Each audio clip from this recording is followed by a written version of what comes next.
Welcome to Tia Dreams. Hello. කොහමද ඔයාලට? මං හිතනවා ඔයාලා හැමෝම හුඟක් හොඳින් ඉන්නවා ඇති කියලා. ඉතින් මේ වීඩියෝ එකේ තියෙන්නේ අද දවසේ මගේ උදේවරුවෙන් ටිකක්.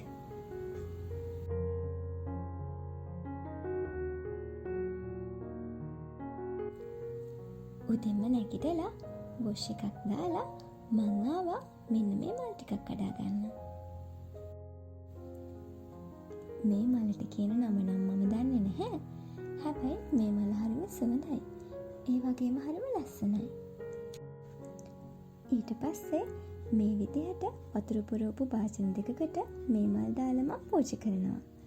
එතකොට හවසට ආපහු පහන තියෙනකම්ම මේ මල් පරණොවි තියෙනවා.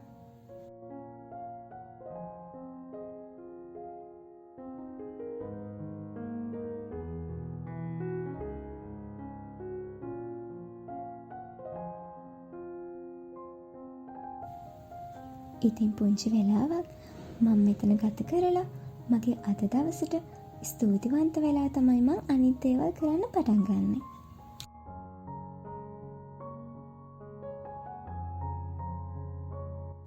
දැන් යමු ආපහු මාත් එක්ක මගේ පුංචි වත්තට. මේ දවස්වල වෙනදට වඩා ගොඩක් අවසර වැඩිනේ.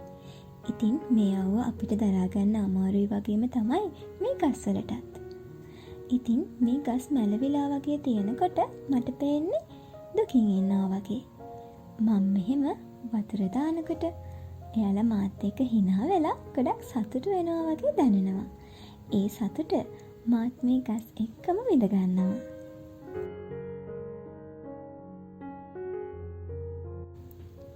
බලන්නකෝ මේ කොළම කොළ පාට ගස් වලට වතුර වැටුනහම තියෙන ලස්සන. මේ මල් වලට අමුතම ලස්සනක් ඇවිල්ලා. ඔයාලා මේ ලස්සන ඔයාලගේ මුළු හිතින්ම විඳ ගන්න.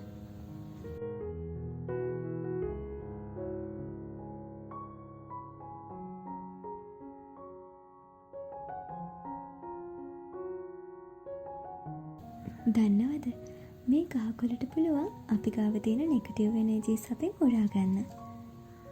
මේ ස්වභාවදහම අපිට හැම වෙලෙම දෙන්නේ ධනාත්මක ශක්තියින් විතරයි. ඉතින් ඔයාලටත් පුළුවන් ඔයාලගේ වත්තේ තියෙන එක පැලේද ඒ පැලේට වතුර ටිකක් දාන ගමන් ඒ පැලේ බලා ගන්න ගමන් මේ ස්වභාවදහමට ස්තුතිවන්ත වෙන්න. මේ ගහකොළට ආදරය කරන්න. ඔයා මේ ගන්න හුස්ම පවා ඔයාට ලැබෙන්නේ මේ ගහකොළ නිසායි.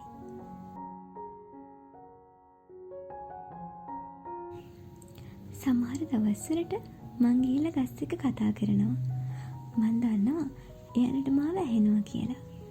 එහෙම කතා කරද්දි හිතට දැනෙන්නේ පුදුමාකාර නිදහසක්. ඒ වගේම මට දැනෙනවා මේ ගහකොළත් මාත් එක්ක කතා කරනවා කියලා. මේක නිකන් පිස්සුවක් වගේ කියලා හිතෙන්න පුළුවන්. හැබැයි ඔයාලත් දවසක මෙහෙම කතා කරලා බලන්නකෝ. ඔයාලට දැනෙන සතුට, නිදහස කොච්චරක්ද කියලා එතකොට ඔයාලට හිතා ගන්න පුළුවන්. හිතේ තියෙන හැම ප්‍රශ්නයක් දුකක්ම අමතක කරලා දාලා මේ මොහොතේ ඔයාලට ලැබිලා තියෙන හැම හොඳ දෙයකටම ස්තුතිවන්ත වෙලා දවස පටන් ගන්න. මේ සබහාදහම එක්ක ඉන්න ඔයාලට ලැබෙන්නේ හොඳම දේවල් විතරයි. ඉතින් අද දවසේ ඔයාලා කරන හැම හොඳ වැඩක්ම සාර්ථක වෙන්න කියලා මම ප්‍රාර්ථනා කරනවා. හැමදාමත් වගේ සතුටින් පරිස්සමින් ඉන්න. බයි.